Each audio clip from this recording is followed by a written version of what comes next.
Fantasy മൂവികൾ ഇഷ്ടമുള്ള ആളുകളാണ് നമ്മളെല്ലാവരും അല്ലേ. ഉദാഹരണം പറയുകയാണെന്നുണ്ടെങ്കിൽ വലിയ anaconda, king Kong, Godzilla, dragon, ഇത്തരത്തിലുള്ള ജീവികളുടെ സിനിമകൾ, അതും ഫാൻറ്റസി ആയിട്ടുള്ള മൂവികൾ. അധികം ത്രില്ലറായിട്ട് ഇറങ്ങിയിട്ടില്ല, ഫാൻറ്റസി ത്രില്ലറായിട്ട് 2024 ഇറങ്ങിയിട്ടുള്ള ഒരു പടമാണ് ഡാംസെൽ എന്ന് പറയുന്നത് കേട്ടോ. ഭീകരമായൊരു മല, ആ മലയുടെ ഉള്ളിലൊരു ഗുഹ പോലെ ഉണ്ട്. ഗുഹ എന്നൊക്കെ പറഞ്ഞു കഴിഞ്ഞാൽ നമ്മൾ നോർമലി സങ്കല്പിക്കുന്ന ഒരു ഗുഹയല്ല. അതിൻ്റെ ഉള്ളിൽ വേണമെങ്കിൽ ഒരു 10 നില 20 നില കെട്ടിടമൊക്കെ ഇറക്കി വയ്ക്കാൻ പറ്റുന്ന അത്രയും സ്പേസൊക്കെ ഉള്ളിലുള്ള അത്രയും വലിയൊരു ഗുഹയാണത് കേട്ടോ. രാജാവും കുറച്ച് പടയാളികളും വലിയ കയറൊക്കെ ഇട്ട് ഇറങ്ങി ഈ ഗുഹയുടെ ഉള്ളിലേക്ക് ഇറങ്ങുന്നു. ഇവർ വരുന്നത് ആരെയോ അല്ലെങ്കിൽ എന്തിനെയോ ആക്രമിക്കാനുള്ള ഒരു പ്ലാനിലാണ് ഇവർ വരുന്നത്. ഇത് കുറേ വർഷങ്ങൾക്ക് മുൻപാണ് ഈ സംഭവം നടക്കുന്നത് കേട്ടോ. അപ്പോൾ ഇങ്ങനെ റെഡിയായി നിൽക്കുമ്പോഴത്തേക്കും പെട്ടെന്ന് ബാക്കിൽ നിന്ന് വലിയൊരു ജീവിയുടെ സൗണ്ട് കേൾക്കുന്നുണ്ട്. അപ്പോൾ രാജാവും ഇവരൊക്കെ പറയുന്നുണ്ട് എല്ലാവരും റെഡിയായിട്ട് നിൽക്കുന്നതൊക്കെ പറയുന്നുണ്ട്. ഇവർ റെഡിയായി തിരിയുന്നതിന് മുൻപ് അവർ എന്തിനെയോ അവിടെ കുത്തി കൊല്ലുന്ന പോലെ ഇങ്ങനെ കാണിക്കുന്നുണ്ട് കേട്ടോ. ഡ്രാഗണിൻ്റെ 3 കുട്ടികൾ അവിടെ ഉണ്ടായിരുന്നു. അപ്പോൾ ഇവർ ഈ ഡ്രാഗണെ കൊല്ലാനും ഡ്രാഗണിൻ്റെ കുട്ടികളെ കൊല്ലാനാണ് വന്നത്. കുട്ടികളെ ഡ്രാഗൺ എത്തുന്നതിന് മുൻപ് തന്നെ ഈ പടയാളികൾ കൊന്നു. കുറച്ച് രാജാവും പടയാളികളും നിൽക്കുന്നിടത്തേക്ക് ഡ്രാഗൺ വരുന്നു. ഡ്രാഗൺ തീ തുപ്പുന്നു ദേഷ്യം കൊണ്ട്. കാരണം 3 കുട്ടികൾ മരിച്ചു പോയല്ലോ. തീ തുപ്പുന്നു, എല്ലാ പടയാളികളും നശിക്കുന്നു. അവസാനം രാജാവ് മാത്രമാവുന്നു. അപ്പോൾ രാജാവിൻ്റെ പുറത്ത് നമ്മൾ ലൂസിഫറിൽ മോഹൻലാൽ ഇങ്ങനെ ചവിട്ടി നിൽക്കുന്നൊരു സീൻ പോലെ രാജാവിൻ്റെ മേത്ത് ഒരു വിരലിങ്ങനെ അമർത്തി പിടിച്ചിട്ട് ഇവർ തമ്മിൽ എന്തോ സംസാരിക്കുന്ന ഒരു സീനോട് കൂടിയിട്ട് ഈ സീനോടെ കട്ടാവാണ് കേട്ടോ. അപ്പോൾ ഫസ്റ്റ് ഇൻട്രൊഡക്ഷൻ തന്നെ ഇത്തരത്തിലുള്ളൊരു ഭീകര ഇൻട്രൊഡക്ഷനാണ്. അപ്പോൾ നമുക്ക് തന്നെ ഡ്രാഗനൊക്കെ കാണുമ്പോൾ അതൊരു റിയലിസ്റ്റിക് ഡ്രാഗനാണ്. അപ്പം നമ്മൾ ഭയങ്കര സസ്പെൻസോ എന്തായിരിക്കും ചെയ്തിട്ടുണ്ടാവുക, ഇനി ആ രാജാവിനെ കൊന്നോ അല്ലെങ്കിൽ കൊല്ലാൻ സാധ്യതയുണ്ട്. കാരണം 3 കുട്ടികളെ തൻ്റെ കുട്ടികളെ കൊന്ന ഒരാളെ കൊല്ലാണ്ടിരിക്കാൻ വഴിയില്ല. അല്ല അവരെന്തിനാണ് കൊല്ലാതെ നിർത്തിയ ഒരു സ്റ്റേജിൽ അവിടെ സീൻ കട്ടായി പോയതെന്നൊക്കെ നമുക്ക് സംശയത്തിൽ നിൽക്കാവും. പെട്ടെന്ന് തന്നെ വീണ്ടും അടുത്തൊരു സീൻ വരുന്നത് ഒരു വളരെ ദരിദ്രമായൊരു ആംബിയൻസ് ഇങ്ങനെ കാണിക്കുകയാണ് ഒരു രാജ്യത്തിൻ്റെ കേട്ടോ. ഭയങ്കര ശോകമൂഖ അവസ്ഥ. 2 പെൺകുട്ടികൾ, സുന്ദരികളായ 2 പെൺകുട്ടികൾ കഷ്ടപ്പെട്ട് പണിയെടുക്കുന്നുണ്ട്. പക്ഷെ അവരുടെ ഡ്രസ്സും കാര്യങ്ങളൊക്കെ കണ്ടറിയാം അവർ അത്യാവശ്യം ഒരു റോയൽ ഫാമിലിയിലത്തെയാണ്. പക്ഷേ ഇല്ലാത്ത റോയൽ ഫാമിലിയാണ്. ദരിദ്രരാണെങ്കിലും പഴയ റോയൽ ഫാമിലിയുടെ ഡ്രസ്സൊക്കെ ഇട്ടിട്ട് ഇവർ വിറകൊക്കെ പൊളിക്കുകയാണ്. എന്തിനാണെന്ന് വെച്ച് കഴിഞ്ഞാൽ ഇവരെ നാട്ടിൽ പട്ടിണിയും ദാരിദ്ര്യം ആയതുകൊണ്ട് ഇവരെന്നെ കഷ്ടപ്പെട്ട് വിറകൊക്കെ പൊളിച്ച് കൊണ്ടു കൊടുത്തിട്ടൊക്കെ വേണം ആൾക്കാർക്ക് ഭക്ഷണമൊക്കെ പാകം ചെയ്യാന്ന് പറയില്ലേ. അപ്പം അങ്ങനെ ദാരിദ്ര്യത്തിൽ കഷ്ടപ്പാടിൽ കഴിയുന്ന ഒരു രാജ്യം കാണിക്കുകയാണ്. അപ്പോൾ അവിടുത്തെ രാജാവിൻ്റെ 2 മക്കളാണ് ഈ പെൺകുട്ടികൾ എന്ന് പറയുന്നത് കേട്ടോ.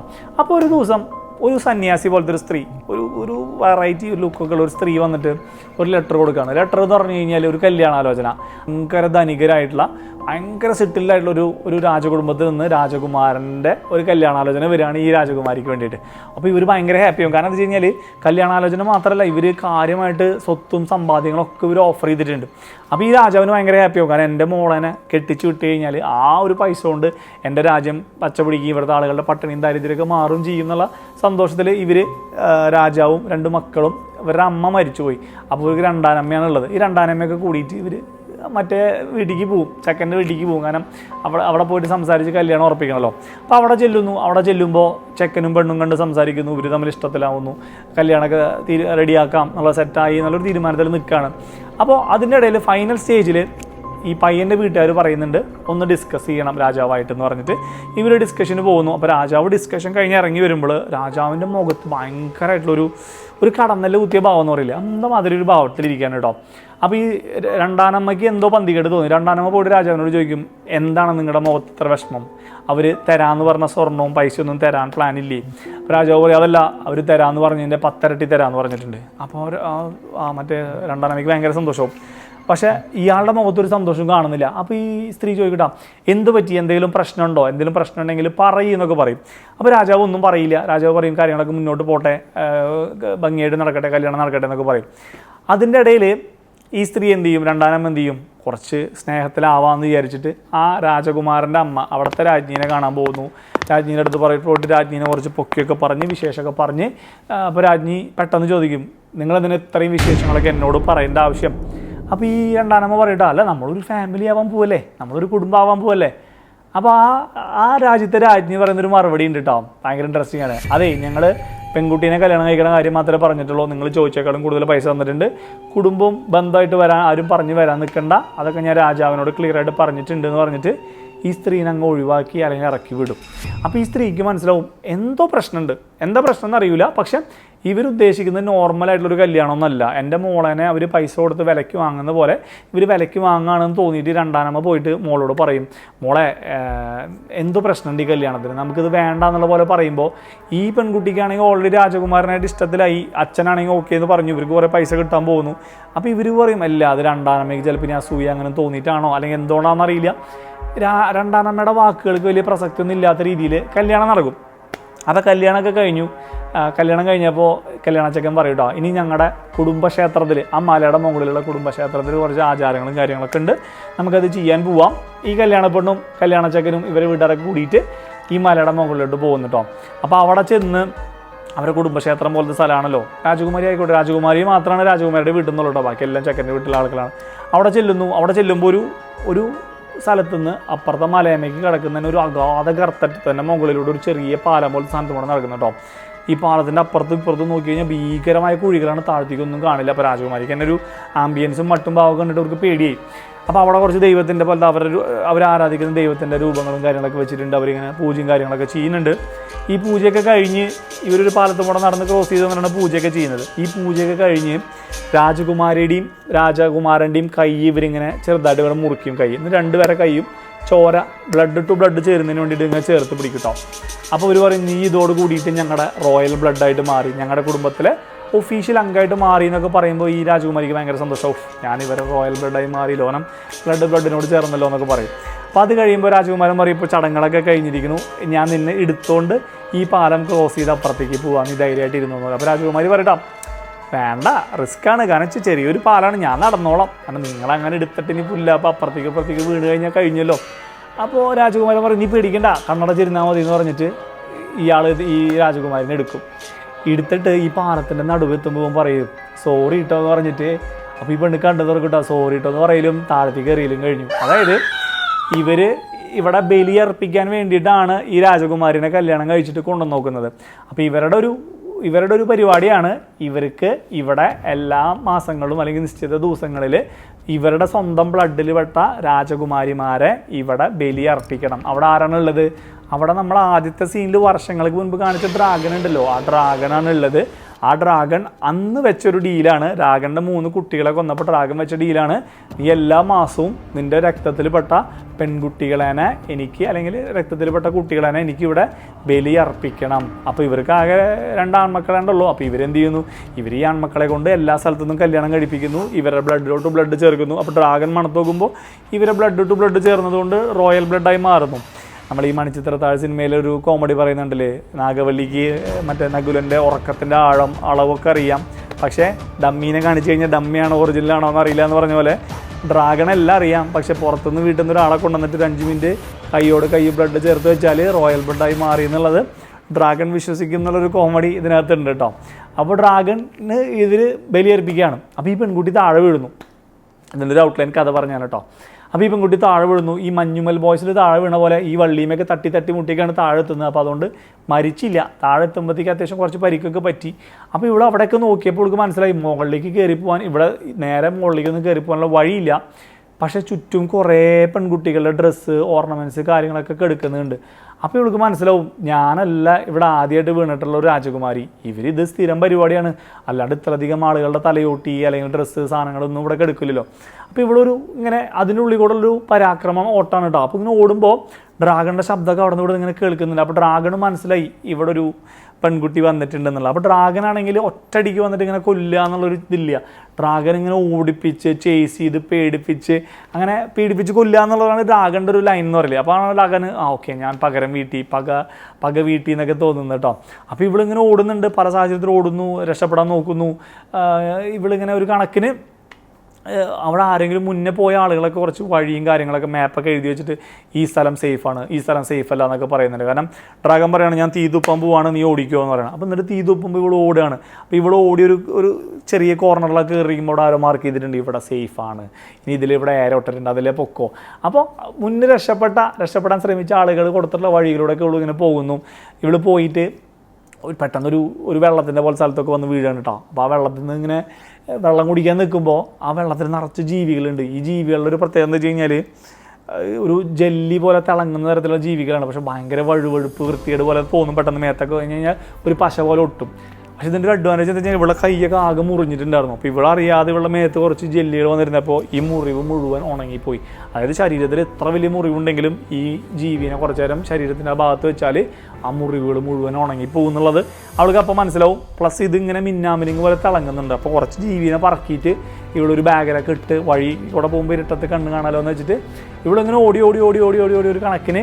അപ്പോൾ ഈ കുഴിയിൽ വീണ രാജകുമാരി ഒരുപാട് വഴികളിലൂടെയൊക്കെ ഓടി ഓടി ഓടി ഓടി ഒരു ഏറ്റവും ഗുഹയുടെ ഏറ്റവും മുകളിലെത്തും. ഞാൻ മുകളിലെത്തുമ്പോൾ മറ്റു ഡ്രാഗൺ പറയും ഇനി പറന്നോ എന്ന് പറയും. കാരണം എന്താ വെച്ച് കഴിഞ്ഞാൽ ഇനി പറക്കാനല്ലാണ്ട് വേറെ ഒന്നും ഇറങ്ങാൻ പറ്റില്ല, താഴത്തേക്ക് ഇറങ്ങാനൊന്നും പറ്റില്ല, അത്ര അധികം ഉയരത്തിലാണ് ഇരിക്കുന്നത്. താഴത്തോട്ട് ഇറങ്ങി കഴിഞ്ഞാൽ ആൾ വീണ് ചാവും. അപ്പോൾ ഇങ്ങനെ അവിടെ ഇരിക്കുന്ന പോയിന്റിൽ പെട്ടെന്ന് ഈ രാജകുമാരിയുടെ പേര് ആരോ വിളിക്കുന്നതായിട്ട് കേൾക്കും ഗുഹയുടെ ഉള്ളിൽ നിന്ന്. അപ്പോൾ ഡ്രാഗൺ ആകെ സംശയവും. കാരണം വെച്ചാൽ ഇവളെന്നെ രക്ഷിക്കാൻ ആരോ വന്നിട്ടുണ്ടല്ലോ. അപ്പോൾ ഡ്രാഗൺ തിരിച്ച് വീണ്ടും ഗുഹയുടെ ഉള്ളിലേക്ക് വരികയാണ് കേട്ടോ. അപ്പോൾ ഇവള് തിരിച്ചിറങ്ങി വരും. ആരാണ് പെന്നെ രക്ഷിക്കാൻ വന്ന് നോക്കണമെന്ന് അറിയാൻ വേണ്ടി വന്നപ്പോണ്ടല്ലോ ഇവളുടെ അച്ഛൻ വന്ന് നോക്കുകയാണ് കേട്ടോ രക്ഷിക്കാൻ വേണ്ടിയിട്ട്. അച്ഛനാണെങ്കിൽ മകളേനെ ഇങ്ങനെ കൊലക്കി കൊടുത്ത് അവരുടെ രാജ്യത്തിൻ്റെ ഒരു അവസ്ഥ കൊണ്ട് പൈസ കിട്ടാൻ വേണ്ടിയിട്ടാണ് മൂപ്പര് അത് പറഞ്ഞതെന്നുണ്ടെങ്കിലും മൂപ്പർക്ക് തിരിച്ചു പോകാൻ പറ്റിയില്ല. മൂപ്പര് കുറച്ച് പടയാളികളെയും കൂട്ടി വന്ന് നോക്കുകയാണ്. മൂപ്പര് ഡ്രാഗൺ അലക്കിയിട്ട് മോളനെ കൊണ്ടുപോകാൻ വേണ്ടി വന്ന് നോക്കുകയാണ്, പണ്ടത്തെ ഒരു കഥ പോലെ. അപ്പോൾ ഡ്രാഗൺ വരുന്നു. ഡ്രാഗൺ വന്നിട്ട് ഇവരുടെ ബാക്കിയുള്ള പടയാളികളെയൊക്കെ കൊല്ലുന്നു. അപ്പോൾ ഡ്രാഗൺ ഇവളുടെ അച്ഛനെ പിടിച്ചു വെച്ചോക്കാണ് കൊല്ലാതെ. ഒരു അച്ഛനോട് പറയാണ് നീ നിൻ്റെ മോളനെ വിളിക്ക്, മോളോട് ഇങ്ങോട്ട് വന്ന് എനിക്ക് കീഴടങ്ങാൻ പറഞ്ഞാൽ നിന്നെ ഞാൻ വിടാം എന്നുള്ള പോലെ പറയാണ്. അപ്പോൾ അച്ഛൻ പറയും മോളെ എന്നോട് ക്ഷമിക്ക്, എനിക്കൊരു തെറ്റ് പറ്റിയതാണ്, ഞാൻ അങ്ങനെ ചെയ്യാൻ പാടില്ലായിരുന്നു, നീ ഒരിക്കലും ഈ ഡ്രാഗണിൻ്റെ മുമ്പിൽ വരണ്ട, നീ രക്ഷപ്പെട്ടോ, എങ്ങനെയാലും രക്ഷപ്പെട്ടോ എന്നൊക്കെ പറയും. അപ്പോൾ ഈ ഡ്രാഗൺ എന്ത് ചെയ്യും, ഡ്രാഗൺ അച്ഛൻ്റെ കാലുകൊണ്ട് ഇങ്ങനെ ഒന്ന് അമർത്തി കൊടുക്കുക. അപ്പോൾ ഈ മൂപ്പർക്ക് നല്ല ഒരു ഡ്രാഗണിൻ്റെ ഒരു കുത്ത് കിട്ടിയ നെഞ്ചൊക്കെ പൊളിഞ്ഞ് മൂപ്പര് ഏതാണ്ട് ചാവറായിക്കണം. അപ്പോൾ പെട്ടെന്ന് എന്തൊരു സൗണ്ട് കേട്ടിട്ട് ഡ്രാഗൺ തിരിച്ചപ്പുറത്തേക്ക് പോകുന്ന ഗ്യാപ്പിൽ ഇവള് വരും കേട്ടോ. ഇവള് മോള് വന്നിട്ട് അച്ഛനോട് ചോദിക്കുക അച്ഛൻ അങ്ങനെ ഉണ്ട് എന്നൊക്കെ പറയുമ്പോൾ അച്ഛൻ പറയും മോളെ ഞങ്ങൾ വന്ന കുതിരകളും കയറൊക്കെ പുറത്തുണ്ട്, നീ ഒരു കാര്യം ചെയ്യും, നീ എങ്ങനെയെങ്കിലും രക്ഷപ്പെട്ടിട്ട് പൊക്കോ എന്ന് പറഞ്ഞിട്ട് ഇത് പറഞ്ഞോടുകൂടി ഒരു അച്ഛൻ മരിക്കുന്നു. അപ്പോൾ ഇവള് അച്ഛൻ്റെ വാളും ഡ്രസ്സൊക്കെ എടുത്തിട്ട് ഇവള് അച്ഛൻ വന്ന ആ കയറി കൂടെയൊക്കെ കയറി ഇവള് ഒരു കഷ്ടപ്പെട്ട് ഒരു കണക്കിന് ഇവള് രക്ഷപ്പെട്ട് അച്ഛൻ വന്ന കുതിരയൊക്കെ ഉണ്ടല്ലോ ആ കുതിരേനൊക്കെ എടുത്തിട്ട് ഇങ്ങനെ പുറത്തേക്ക് പോകും. അപ്പോൾ ഇവൾ കുതിരേനെയും കൊണ്ട് പുറത്തേക്ക് പോയത് കാണുമ്പോൾ ഡ്രാഗൺ ദേഷ്യം വന്നിട്ട് ഡ്രാഗൺ എന്ത് ചെയ്യും, ഡ്രാഗൺ ആ പ്രദേശം മുഴുവൻ കുതിരേനെ ടാർഗറ്റ് ചെയ്ത് ആ പ്രദേശം മുഴുവൻ കുതിരേനെ ടാർഗറ്റ് ചെയ്തിട്ട് തീയിട്ട് നശിപ്പിക്കുകയാണ്. അപ്പോൾ ഇവൾക്ക് മനസ്സിലായി തീ വരുന്നുണ്ട്, ഇപ്പോൾ കുതിരയും ഞാനൊക്കെ ഇപ്പോൾ ചിക്കൻ 65 പോലെ ഫ്രൈ ആയി പോകുന്നു മനസ്സിലായി. ഇവിടെ കുതിരപ്പുറത്തുനിന്ന് ചാടി ഇറങ്ങും, എന്നിട്ടൊരു പാറടക്കെട്ടിൻ്റെ ഉള്ളിൽ പോയിരിക്കും. അപ്പോൾ കുതിര ഇങ്ങനെ ഓടി പോകുന്നുണ്ട് കേട്ടോ. അപ്പോൾ കുതിരയുടെ പുറത്ത് ഇവിടെ ഉണ്ടെന്നുള്ള ധാരണയിൽ ഈ കുതിരേനെയും ആ പ്രദേശം മുഴുവൻ ഡ്രാഗൺ തീയിട്ട് നശിപ്പിക്കും. അപ്പോൾ ഇത് അകലെന്ന് മറ്റേ ചെക്കൻ്റെ വീട്ടുകാർ കാണുന്നുണ്ട്. അപ്പോൾ അവർ നോക്കുമ്പോൾ ഇത് ഉള്ളിൽ വെച്ചിട്ട് തിന്നേണ്ട സാധനത്തിന് പകരം ഇപ്പോൾ ആ മല മുഴുവൻ പുറത്ത് മുഴുവൻ തീ കത്താണല്ലോ. അതായത് ഡ്രാഗൺ പുറത്ത് വന്നിട്ടുണ്ട്, തീ കത്തിക്കാണ്, ഡ്രാഗൺ ദേഷ്യത്തിലാണ് നിൽക്കണമെന്നൊക്കെ മനസ്സിലാവും. അപ്പോൾ ഇനി ഡ്രാഗണിൻ്റെ ദേഷ്യം ശമിപ്പിക്കാനായിട്ടുള്ള ആകെ ഒരു മാർഗ്ഗം എന്ന് പറഞ്ഞാൽ ഡ്രാഗണ് വീണ്ടും ബലി കൊടുക്കുക എന്നത് മാത്രമാണ്. കാരണം ഡ്രാഗണ് ബലി കിട്ടി കഴിഞ്ഞാൽ രാജകുമാരനെ ഒരെണ്ണത്തിനെ കിട്ടിക്കഴിഞ്ഞാൽ ഡ്രാഗൺ ഓക്കെയാണ്. അപ്പോൾ ഈ രാജകുമാരിയുടെ അനീതിക്കുട്ടി ഉണ്ടല്ലോ ചെറുതൊരെണ്ണം, അവളനെ പിടിച്ചുകൊണ്ട് പോര് ബലിയർപ്പിക്കാൻ വേണ്ടിയിട്ട് അവിടെ കൊണ്ടുപോകുന്നു. അപ്പോൾ കല്യാണച്ചക്കൻ മാന്യനായിട്ട് പറയട്ടോ ഇല്ല എനിക്കിത് ചെയ്യാൻ പറ്റില്ല, കാരണം അവളൊരു ചെറിയ കുട്ടിയാണ്, കുറച്ച് വലിയ കുട്ടിയായിരുന്നെങ്കിൽ ഞാൻ ചെയ്തേനെന്നൊക്കെ പറഞ്ഞിട്ട് അവൻ പെട്ടെന്ന് ഭയങ്കര മാന്യനായിട്ട് മാറും. അപ്പോൾ ഈ രാജ്ഞി മറ്റേ തള്ള പിടിച്ചുകൊണ്ട് പോകുന്നു, തള്ളയുടെ കൈ മുറിച്ചിട്ട് ഈ ചെറിയ കിടാവിൻ്റെ കൈ മുറിച്ച് രണ്ടും കൂടി ചേർത്ത് റോയൽ ബ്ലഡ് ആക്കിയിട്ട് ഈ കുട്ടീനെ താഴത്തേക്ക് തള്ളിയിട്ട് കേട്ടോ. അപ്പോൾ ഈ നമ്മുടെ രക്ഷപ്പെട്ട നായിക അറിഞ്ഞിട്ടില്ല, നായിക കുതിരപ്പുറത്ത് ഒരു കണക്കിന് ചെന്ന് രണ്ടാനമ്മയുടെ അടുത്തെത്തുമ്പോൾ ചോദിക്കും എവിടെ അനീത്തി എവിടെ. രണ്ടാനമ്മ പറയട്ടോ അനീത്തിനെ അവർ പിടിച്ചുകൊണ്ട് പോയി, മോളെ അവർ അങ്ങനെ കൊണ്ടുപോയി, അച്ഛൻ എന്തായി. അപ്പോൾ മോള് പറയും അച്ഛൻ ഒന്നുമില്ല, അച്ഛൻ പടായി, അച്ഛൻ മരിച്ചു പോയല്ലോ. അപ്പോൾ ഇവള് പറയും രണ്ടാനമ്മ പറയും മോളെ നീ എന്തെങ്കിലും ചെയ്തിട്ട് അവളെ തന്നെ രക്ഷിക്കുക എന്ന് പറയും. അപ്പോൾ ഡ്രാഗൺ ആണെങ്കിൽ ഇവള് രക്ഷപ്പെടാൻ കാണിച്ചൊരു വെപ്രാളും ഇവളുടെ ഒരു ഫൈറ്റിങ് ഇതൊക്കെ കണ്ടിട്ട് ഡ്രാഗൺ ഒരു ഐഡിയ ഉണ്ട് അനീത്തിനെ രക്ഷിക്കാനായിട്ട് ഇവള് തിരിച്ചു വരുന്നുള്ളത്, മനസ്സിലായില്ലേ. അപ്പോൾ അനീതിനെ രക്ഷിക്കാൻ ഇവള് തിരിച്ചു വരികയാണ്. വീണ്ടും ഗുഹയിലേക്ക് ചെല്ലുന്നു. അവിടെ ചെന്നിട്ട് ഇവിടെ അനീത്തിനെ അന്വേഷിച്ച് നടക്കുന്നു, അനീത്തിനെ കിട്ടുന്നു. ഡ്രാഗൺ പുറത്ത് ഇങ്ങനെ കറങ്ങി നടക്കുകയാണ്. അപ്പോൾ അനീത്തിനെ എടുത്തിട്ട് രക്ഷപ്പെടാൻ വേണ്ടി ഓടി പോകുമ്പോഴേക്കും ഡ്രാഗൺ വീണ്ടും തിരിച്ചു വരും. അപ്പോൾ അനീത്തിനെ ഇവിടെ നിർത്തിയിട്ട് പിന്നെ ഡ്രാഗണും ഇവളും തമ്മിലുള്ളൊരു ഫൈറ്റാണ് അതിനകത്ത് കാണുന്നത് കേട്ടോ. അപ്പോൾ ഇവൾക്ക് കഥ മനസ്സിലായി, ഇവിടെ ഇങ്ങനെയാണ് ബലി നടക്കുന്നത്, ഇങ്ങനെയാണ് നടക്കുന്നത്, ഡ്രാഗണെ അവർ പറ്റിച്ചിട്ട് ബലിയർപ്പിക്കുകയാണ് എന്നൊക്കെ പറയും, മനസ്സിലാവും. അപ്പോൾ ഈ ഡ്രാഗണ് നമ്മൾ നേരത്തെ പറഞ്ഞ പോലെ ലേശം ഒരു പൊടിക്ക് ബുദ്ധി കുറവാണല്ലോ. അപ്പോൾ ഡ്രാഗണിൻ്റെ മുമ്പിൽ ഇവൾ കറക്റ്റ് പോയി നിൽക്കുന്നു, അനീത്തിനെ രക്ഷിക്കാൻ വേണ്ടി പോയി നിൽക്കുന്നു. അപ്പോൾ ഡ്രാഗണിൻ്റെ അടുത്ത് വാളെടുത്തിട്ട് പറയുന്നു നീ അധികം കളിക്കാൻ വരരുത്, ഞാൻ നിന്നെ ഈ വാളുകൊണ്ട് കൊല്ലും. അപ്പോൾ ഈ ഡ്രാഗൺ പറയുന്നുണ്ട് ഈ വാളുകൊണ്ട് നിനക്ക് എന്നെ കൊല്ലാനൊന്നും പറ്റില്ല എന്ന് പറയുന്നു. ഇവള് ഡ്രാഗണിൻ്റെ കണ്ണിൽ കുത്തുന്നു. ഇവളെ ഡ്രാഗൺ തട്ടി താഴ്ത്തിക്കിടുന്നു. അങ്ങനെ ഒരു ഫൈറ്റ് നടക്കുന്നുണ്ട്. അപ്പോൾ ഇവിടെ ഒരു പ്രത്യേകത എന്താ വെച്ച് കഴിഞ്ഞാൽ ഇവിടെ ഒരു തരം വെള്ളത്തിൽ കുറേ ജെല്ലി ജീവികളൊക്കെ ഉണ്ട്. ആ ജെല്ലികൾ ഇങ്ങനെ മിന്നാമിനിങ്ങിൻ്റെ പോലെ ഇങ്ങനെ ലൈറ്റൊക്കെ ഉണ്ടാക്കുന്ന ഒരു ജീവികളാണ്. പക്ഷേ ശരീരത്തിൽ എന്ത് മുറിവുണ്ടെങ്കിലും ഈ ജെല്ലി ജീവികളെ എടുത്ത് ആ മുറിവിൻ്റെ ഭാഗത്ത് വെച്ച് കഴിഞ്ഞാൽ സ്കിന്നൊക്കെ പഴയ പോലെ പെട്ടെന്നാവും. എത്ര വലിയ മുറിവാണെങ്കിലും അത് ഉണങ്ങിപ്പോകുമെന്ന് പറഞ്ഞത്. അപ്പം അങ്ങനെ ഒരു പ്രത്യേകതയുള്ള ജെല്ലി ജീവികളാണ് ഉള്ളത്. അപ്പോൾ ഇതിൻ്റെ ഇടയിലൊക്കെ പോയി ഇങ്ങനെ വീണ്ടും ഇവളും ഡ്രാഗൺ തമ്മിൽ ഫൈറ്റ് പോലെ വരികയാണ്. അപ്പോൾ ഇവൾ ഓടി ഒരു കോർണറിൽ വന്ന് നിന്നു. ആ ഒരു കോർണറിലെ പാറയ്ക്കാണെങ്കിൽ ഒരു കർവ് ഷേപ്പാണ് ഉള്ളത്. അപ്പോൾ ഇവൾക്ക് അവിടെ കാറ്റടിച്ചിട്ട് കാറ്റിങ്ങനെ പോകുന്നു, ആ കർവുമ്പോൾ തട്ടിയിട്ട് ഈ പൊടി പടലങ്ങളൊക്കെ തിരിച്ച് വന്നോടത്തേക്ക് തന്നെ റിവേഴ്സ് വരുന്നുണ്ട്. അപ്പോൾ ഇവൾക്ക് മനസ്സിലായി അവിടേക്ക് എന്ത് പോയാലും അവിടെ തട്ടി അത് റിവേഴ്സ് തന്നെ വരും. അപ്പോൾ ഇവൾ അതിൻ്റെ മുമ്പിൽ പോയി നിൽക്കും. എന്നിട്ട് ഡ്രാഗനോട് പറയും, നിനക്ക് ഇനി അത്രയ്ക്ക് ദേഷ്യം ഉണ്ടെങ്കിൽ, നീ അത്ര കഴിവുണ്ടെങ്കിൽ നീ ഒരു കാര്യം ചെയ്യ്, നീ നിൻ്റെ ഫയർ കാണിക്ക്, നീ ഒന്ന് തീ തുപ്പ്. നമ്മൾ പറഞ്ഞ വെല്ലുവിളിക്കില്ലേ, നീ ആണാണെങ്കിൽ ചെയ്യടാ, അല്ലെങ്കിൽ നിനക്ക് ചങ്കൂറ്റുണ്ടെങ്കിൽ ചെയ്യടാ എന്നൊക്കെ പറഞ്ഞ പോലെ ഇവിടെ ഡ്രാഗണെ വെല്ലുവിളിക്കും. നീ ഒന്ന് ആണാണെങ്കിൽ തുപ്പി നോക്കടാ, അല്ലെങ്കിൽ നീ നിനക്ക് ചങ്കൂറ്റുണ്ടെങ്കിൽ തുപ്പടാ എന്നൊക്കെ പറയും. അപ്പോൾ ഇവളുടെ ധാരണ മുഴുവൻ തുപ്പുമ്പോൾ ഇവളിങ്ങനെ മാറുന്നു. ഈ പാറാമി തുപ്പിയ തീ മുഴുവൻ തട്ടി ഈ തീ മുഴുവൻ ഡ്രാഗണിൻ്റെ മേത്തേക്ക് തന്നെ വീഴണം. അതാണ് കാൽക്കുലേഷൻ. ഡ്രാഗൺ ഈ കാൽക്കുലേഷൻ വലിയ ഐഡിയ ഇല്ലാത്തതുകൊണ്ട് ഡ്രാഗൺ ആഞ്ഞു തുപ്പുന്നു. ഡ്രാഗൺ തുപ്പിയ തീ മുഴുവൻ ഡ്രാഗണിൻ്റെ മേത്ത് തന്നെ വന്ന് വീണിട്ട് ഡ്രാഗൺ മുഴുവൻ പൊള്ളുന്നു കേട്ടോ. പക്ഷേ ഇതിനകത്ത് എനിക്ക് മനസ്സിലാവാത്തൊരു കാര്യം, ഉള്ളിൽ നിന്ന് തീ വരുമ്പോൾ ഡ്രാഗൺ പൊള്ളുന്നില്ല. അതേ തീ തന്നെ മുകളിൽ വന്ന് വീണപ്പോൾ ഡ്രാഗൺ മുഴുവൻ പൊള്ളിപ്പോയി. അതിൻ്റെ ഒരു സെറ്റപ്പ് എനിക്ക് മനസ്സിലായില്ല. അത് അറിയുന്നവരാണെങ്കിൽ കമൻറ്റ് ചെയ്യാം കേട്ടോ. ഞാൻ വൈഫിൻ്റെ അടുത്ത് ചോദിച്ചു എന്തുകൊണ്ടായിരിക്കും അത് ഉള്ളിൽ തീ വരുമ്പോൾ പൊള്ളാത്തതും പുറത്ത് വീടുമ്പോൾ പൊള്ളുന്നതും. അതിനൊരു ഉത്തരം ഇപ്പോൾ കിട്ടിയിട്ടില്ല. അപ്പോൾ ഡ്രാഗണിൻ്റെ മേത്ത് ആകെ വീണു. ഡ്രാഗൺ ആകെ അവശ നിലയായി. കാരണം എന്താ വെച്ച് കഴിഞ്ഞാൽ ഇത്രയും തീ വീണതല്ലേ, പെട്ടു ചാവാറായി. അപ്പോൾ ഡ്രാഗൺ പറയും, നീ വിജയിച്ചു, നീ ഒരു കാര്യം ചെയ്യും, എന്നെ അങ്ങോട്ട് കൊന്നിട്ട് പോ, എന്നാൽ ഇപ്പം ഇത്രയായില്ലേ, എന്നെ ഇവിടെ കൊല്ലാണ്ട് പാതി ജീവനിലിടരുത് എന്നൊക്കെ പറയും. അപ്പോൾ ഈ ഡ്രാഗണോട് ഇവള് പറയൂട്ടോ, അടാ നീ നിന്നെയൊക്കെ ഇവർ ചതിച്ചതാണ്. കാരണം എന്താ വെച്ച് കഴിഞ്ഞാൽ ഇവർ ഇത്ര നാളും തന്നിരുന്നത് രാജകുമാരിമാരനൊന്നല്ല, ഞങ്ങളതിനൊക്കെ ഇങ്ങനെ വേറെ ഏതോ രാജ്യത്തു നിന്നൊക്കെ ഇതുപോലെ കല്യാണാലോചനയൊക്കെ പറഞ്ഞ് പിടിച്ചുകൊണ്ട് വന്നിട്ട് ഇവിടെ റോയൽ ബ്ലഡ് പോലെ ആക്കി നിന്നെ പറ്റിച്ച് നിനക്ക് തരുമായിരുന്നു എന്ന് പറഞ്ഞപ്പോൾ ഡ്രാഗണ് ആകെ ഉള്ളിൽ നിന്ന് ഇങ്ങനെ കയറി കലിപ്പ്. പക്ഷെ ഒന്നും ചെയ്യാൻ പറ്റില്ല, ചാവാറായി. അപ്പോൾ ഡ്രാഗൺ പറഞ്ഞു, ഇനിയിപ്പോൾ എന്തായാലും ഒന്നും ചെയ്യാൻ പറ്റില്ലല്ലോ എനിക്ക്, എൻ്റെ അവസ്ഥ ഇങ്ങനെ ആയില്ലേ, എന്തായാലും നീ എന്നെ കൊന്നിട്ട് നീ പൊക്കോ, നീ രക്ഷപ്പെട്ടോ, നീ നല്ലൊരാളാണ്, അങ്ങനെയാണ് ഇങ്ങനെയാണ്, എനിക്കിതിനെ ഇഷ്ടപ്പെട്ടു എന്നുള്ളവരൊക്കെ പറയും. അപ്പോൾ ഇവള് പറയും, അങ്ങനെ ചെയ്യേണ്ട ആവശ്യമില്ല, നീ എന്തിനാ മരിക്കേണ്ട ആവശ്യം, കാരണം നീ അങ്ങനെ തെറ്റ് ചെയ്തിട്ടില്ലോ, നിന്നെ ഒരു തെറ്റും ചെയ്യാതെ നിൻ്റെ കുട്ടികളെ അവരലക്കിയതല്ലേ, അവരൊന്ന് കൊന്നതല്ലേ, അവരനുഭവിക്കട്ടെ. അപ്പോൾ ഡ്രാഗൺ പറയും, ഇനിയിപ്പോൾ എന്താ ചെയ്യുക. അപ്പോൾ ഇവിടെ മറ്റേ ജെല്ലീനെ കുറേ വറക്കിക്കൊണ്ട് വരും, ഒരു ബാഗിൽ വറക്കിക്കൊണ്ട് വന്നിട്ട് ഡ്രാഗണിൻ്റെ മേത്ത് മുഴുവൻ ആ ജെല്ലീനെ ഇട്ട് കൊടുക്കും. അപ്പോൾ ജെല്ലികളാണെങ്കിൽ എവിടെ എന്ത് മുറിവുണ്ടെങ്കിൽ ഇതിട്ടുള്ളത് ഉണക്കുമല്ലോ. അപ്പോൾ ഇവരിത് ഉണക്കി ഡ്രാഗൺ പഴയ പോലെ സെറ്റപ്പായി. അപ്പോൾ ഡ്രാഗൺ ഇപ്പോൾ മറ്റേ അത്ഭുത വളക്കുന്ന വന്ന പോലെ ഡ്രാഗൺ ഇപ്പോൾ ആ പെണ്ണിൻ്റെ അടിമ പോലെയാണ്. അപ്പോൾ അത് കഴിഞ്ഞ് ഇവള് വീണ്ടും കുതിരപ്പുറത്ത് കയറി ഈ രാജകൊട്ടാരത്തിൽ വരികയാണ്. അപ്പോൾ രാജകൊട്ടാരത്തിൽ വരുമ്പോൾ ഇവിടെ അടുത്ത കല്യാണം നടക്കുകയാണ് കേട്ടോ, വേറെ ഏതോ രാജകുമാരീനെ കൊണ്ടുവന്നിട്ട് കിട്ടണം. കാരണം വെച്ച് കഴിഞ്ഞാൽ അടുത്ത ട്രിപ്പ് കൊടുക്കേണ്ട സമയമായി ഡ്രാഗണ്. അപ്പോൾ ഈ രാജകുമാരി നമ്മുടെ നായിക കയറി വന്നിട്ട് അവിടെ കല്യാണ പെണ്ണും വീട്ടുകാരൊക്കെ നിൽക്കണം, അവരോട് പറയും ജീവൻ വേണമെങ്കിൽ ഓടിപ്പോക്കുമെന്ന് പറഞ്ഞിട്ട് അവരെന്നെ ഓടിപ്പിച്ച് വിട്ടിട്ടോ. അവനെ ഓടിപ്പിച്ച് വിട്ടിട്ട് നമ്മളിങ്ങനെ സിനിമ സ്റ്റൈലിൽ നമ്മൾ മാസ് സിനിമ എന്നൊക്കെ പോലെ അന്തമാതിരി സീനിൽ ഇങ്ങനെ നിൽക്കുകയാണ്. എന്നിട്ട് പോയിട്ട് രാജ്ഞിയോട് പറയും, നിങ്ങൾ ജീവൻ വേണ്ട ആളുകളൊക്കെ ഇവിടെ നിന്ന് ഇപ്പം തന്നെ പലായനം ചെയ്തോ.